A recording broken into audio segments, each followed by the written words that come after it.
চকচকে সিলভার। দেখ দেখ আইফোন কিনেছে, দেখ বিশাল ভাব হয়ে গেছে, ওর টাকা হয়ে গেছে অনেক। আবার তাকাচ্ছে দেখ, আবার তাকাচ্ছে দেখ। চল তো দেখে আসি কেমন আইফোন। চল চল চল। এ তুই নাকি আইফোন কিনেছিস?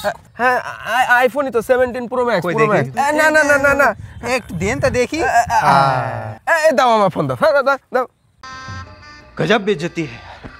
আমরা একদিন এই দুইটা ফোন নিয়ে বের হয়েছিলাম ছবি তোলার জন্য। ভাই মানে মনের দুঃখ কি আর বলবো, এই আইফোনের ছবি একটা মানুষ পায় নাই যে পছন্দ করছে। সবাই ঘুরে ফিরে ওই শাওমিটা দেখে আর বলে এই ফোনের ছবি ভালো উঠেছে। Xiaomi 17 Pro Max ফোনটা মূলত মার্কেটে বেশ হাইপে রয়েছে এর রেয়ারে ডিসপ্লেটার জন্য। না Xiaomi এই দিয়ে যে প্রথমবার তারা রেয়ারে ডিসপ্লে অ্যাড করেছে এরকম না, এর আগের ফোনেও কিন্তু রেয়ারে ডিসপ্লে অ্যাড করতে দেখেছি আমরা Xiaomi-কে। আজকে কিন্তু আমরা ফোনটা রিভিউ করব না, ফার্স্ট ইমপ্রেশন দিব। কয়েকদিন যাবত আমার কাছে এই দুইটা ফোনই রয়েছে, হাতে নিয়ে ব্যবহার করার সুযোগ হয়েছে, ক্যামেরা দেখেছি কোনটার ক্যামেরা কেমন, হালকা পাতলা একটু কম্পারিজনও করব যাতে করে আপনাদের ধারণা হয় যে Xiaomi-র ক্যামেরা কেমন হচ্ছে, আইফোন 17 Pro Max এর ক্যামেরা কেমন হচ্ছে। এত শত কথা বলতে বলতে ভুলেই গেছি, যারা এরকম ইনঅ্যাক্টিভ ডিভাইসগুলো খুঁজেন অফিশিয়াল সিল প্যাক করা থাকবে তারা দেখতে পারেন টেক অ্যান্ড টক বিডিতে। সো এই ফোনের প্রাইস যদি জানতে চান তাদের সাথে সরাসরি যোগাযোগ করতে পারেন, ফেসবুক পেজে ফলো দিয়ে আসতে পারেন। শুরু করা যাক রেয়ারের ডিসপ্লেটা নিয়ে। ডিসপ্লেটা লেফটে যখন সোয়াইপ করা হচ্ছে তখন রেয়ার ক্যামেরা ওপেন হয়, তার মানে রেয়ার ক্যামেরার ফুটেজ আমরা সরাসরি এখান থেকেই দেখতে পারবো,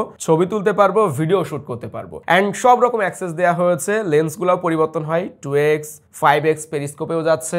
দেখতে ছোট হলেও সামনে যে LTPO 120 Hz এর অ্যামুলেট প্যানেল বসানো হয়েছে সেম প্যানেল কিন্তু রেয়ারে বসানো হয়েছে। আর রেয়ারের ডিসপ্লেটাও 3500 নিটস পিক ব্রাইটনেসও দিতে পারে। ডিসপ্লেটাকে কাস্টমাইজ করার অনেক অপশন সেটিংস এর ভিতরে রয়েছে, নিজের ছবি অ্যাড করা যায়, AI দিয়ে ছবি জেনারেট করা যাচ্ছিল সেটাও অ্যাড করা যায়, পাশাপাশি পেটস অপশন রয়েছে, মানে বিভিন্ন পোষা প্রাণী ওদের গায়ে হাত দিলে অনেকটা টকিং টমের মতো রেসপন্স করে, ও দেখি আবার রাগ দেখায়। তবে বেশ কিছু দিকে মিসিং রয়েছে আমার কাছে মনে হচ্ছে, যেমন এই ডিসপ্লে ব্রাইটনেস কম বেশি করা যায় না। আপনারা হয়তো খেয়াল করছেন ভিডিও শুট করার সময় আমি বারবার ডবল ট্যাপ করছি, এই জায়গাটায় স্ক্রিন অন টাইম সেট করার অপশন নাই, কতক্ষণ ডিসপ্লেটা জ্বলে থাকবে সেটাও আমি সেট করতে পারছিলাম না। যে জীবনে কখনো স্মার্টফোন ব্যবহার করে নাই এমন কারোর হাতে যদি আপনি এই দুইটা ডিভাইস দেন তো চোখ বন্ধ করে সে বলে দিতে পারবে যে Xiaomi 17 Pro Max টা হাতে নিতে অনেক বেশি সলিড অ্যান্ড প্রিমিয়াম লাগছে। আমার কাছে এটাও মনে হচ্ছে আমি যদি Xiaomi-র ফোনটা দিয়ে আইফোনে দুইটা বাড়ি মারি তো এটা গুড়া গুড়া হয়ে যাবে। এবারের অ্যালুমিনিয়ামটা এমন কোর্স, এই দেখেন কলমের কালি লাগছে, এটা উঠবে কিনা আল্লাহ জানে। হাই আল্লাহ, একটু থুতু দিয়ে ঘষা দিয়ে দেখি, হ্যাঁ উঠে গেছে। যাই হোক, দুইটা ডিভাইস হাতে নিলে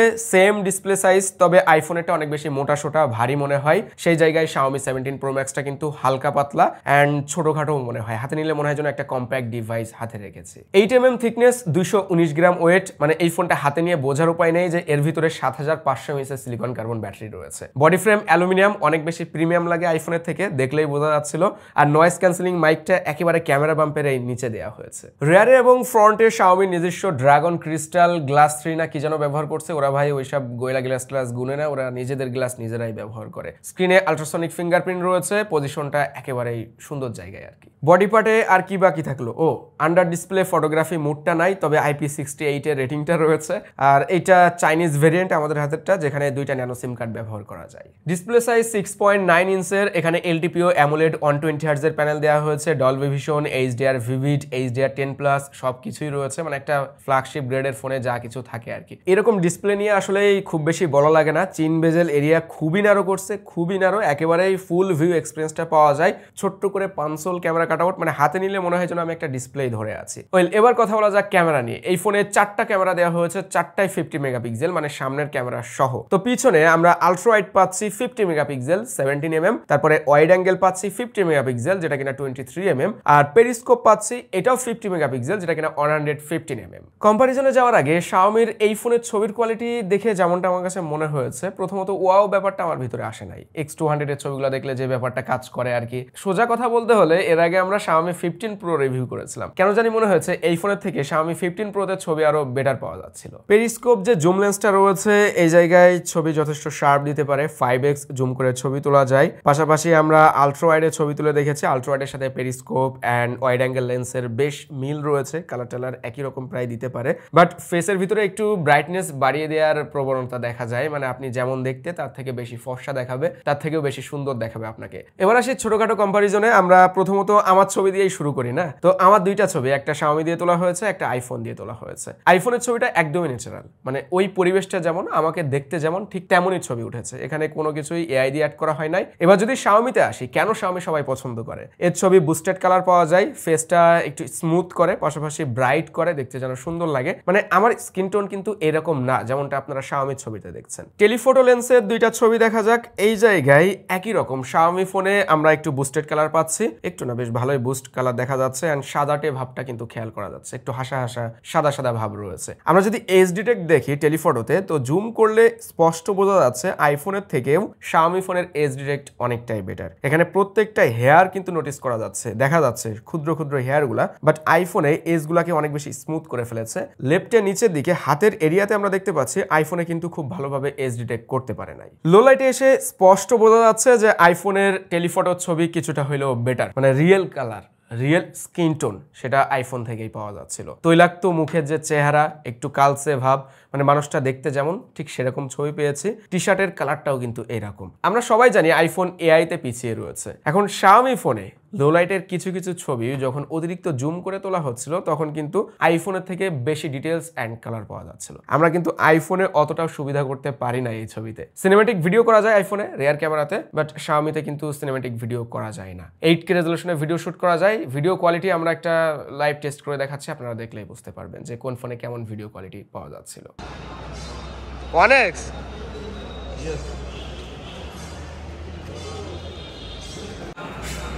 Onyx. Yes. স্ন্যাপড্রাগনের 8 এলিট জেন 5 এসওসি দেওয়া হয়েছে এই ফোনে, যে এসওসি দিয়ে আমরা প্রথম একটা ফোন হাতে পেলাম। হালকা পাতলা পারফরমেন্স টেস্ট করা হয়েছে, কয়েকটা গেমিং টেস্ট করেছি, চলেন আপনাদের সাথে শেয়ার করা যাক। 12GB র্যাম রয়েছে, UFS 4.1 storage type, LPDDR5X type RAM দেওয়া হয়েছে, অ্যান্ড্রয়েড 16 আর HyperOS Xiaomi HyperOS 3 দেওয়া হচ্ছে এই ফোনটাই। মানে এই ওএসটা ব্যবহার করতে হলে ঘুরে ফিরে আমার কাছে মনে হচ্ছিল আমি আইফোনটাই ব্যবহার করছি। মানে সবকিছুই আইকন থেকে শুরু করে নোটিফিকেশন বার, তারপরে কন্ট্রোল সেন্টার আইফোনের মতোই লাগছে। এমনিতে ফ্লুইড স্মুথ আছে, ওইগুলো নিয়ে সমস্যা নেই। এখন পারফরমেন্সের কথায় আসি। স্ন্যাপড্রাগনের 8 এলিট জেন 5 যে এসওসিটা ব্যবহার করা হয়েছে, এখানে Orion V3 ক্লাস্টার রয়েছে, 4.6 GHz এর ক্লাস্টার, দুইটা প্রাইম কোর, 4.6 GHz। ভাবা যায় স্মার্টফোনের এসওসিতে। এই জায়গায় আবার 6টা পারফরমেন্স কোড দেওয়া হয়েছে, যেগুলোও কিনা 3.6 GHz এর। মানে এখানে কোনো ভাই ওই এফিসিয়েন্স কোড দেওয়া হয় নাই, ও ফুললি বুস্টে থাকবে সবসময়, পারফরমেন্স দেওয়ার জন্য প্রস্তুত। তবে চাইনিজ ভেরিয়েন্টের ফোন, এখানে কিন্তু পারফরমেন্স ওইভাবে দেখা যায় না। মানে আমরা যে কয়টা গেম টেম টেস্ট করেছি ওইগুলোতে আবার 60 FPS ও পেয়েছি, দুঃখের বিষয়। সো PUBG 60 FPS এ খেলা যাচ্ছিল, যেখানে আমরা COD গেমে আবার দেখলাম 120 FPS এ খেলা যায়। এই football 60 FPS Chinese variant. Delta force 120 FPS এ খেলা যায়। চাইনিজ ভেরিয়েন্টের ফোনগুলোতে আসলে চাইনিজ গেমগুলো ইনস্টল করলে, মানে ওই পাবজির চাইনিজ ভেরিয়েন্ট আপনি যখন ইনস্টল করবেন তখন দেখবেন ভালো FPS পাচ্ছেন, অপটিমাইজ পারফরমেন্স পাচ্ছেন, বাট গ্লোবাল ভেরিয়েন্টগুলো ইনস্টল করে আসলে ওরকম পারফরমেন্সটা খেয়াল করা যায় না। তো গেম টেস্ট করেছি ব্যাটারিটাকে একটু দেখার জন্য যে আসলে কেমন ব্যাটারি দেওয়া হয়েছে। এখানে দেখলাম COD গেম 30 মিনিট খেলে ব্যাটারি ড্রেন হয়েছে 6% মাত্র 120 FPS এ খেলে। মানে ব্যাটারিটা হিউজ 7500 mAh এর। বক্সের ভিতরেই 100 ওয়াটের একটা চার্জার দেওয়া হয়েছে, কেবল দেওয়া হয়েছে, কেসও দেওয়া হয়েছে, 50 ওয়াটের ওয়্যারলেস চার্জিং সুবিধা রয়েছে। আবার দেখলাম 22 ওয়াট সম্ভবত রিভার্স চার্জিং সুবিধা রয়েছে, মানে অন্য ডিভাইসকে 22 ওয়াটে চার্জও করা যাবে। এই যে সব পারফরমেন্স প্রাইম কোড দেওয়া হয়েছে, তবে স্ন্যাপড্রাগনের 8 এলিটের তুলনায় এই জেন 5 এর এসওসি ওয়ালা ফোনটাতে আমরা কিন্তু ওভারহিটের সমস্যাটা দেখি নাই। এই ফোনটার একটা পজিটিভ সাইড, যতক্ষণ ব্যবহার করেছি হালকা পাতলা গেমিং করেছি, ফোনটা ওভারহিট হচ্ছিল না, বেশ ঠান্ডাই থাকে সে।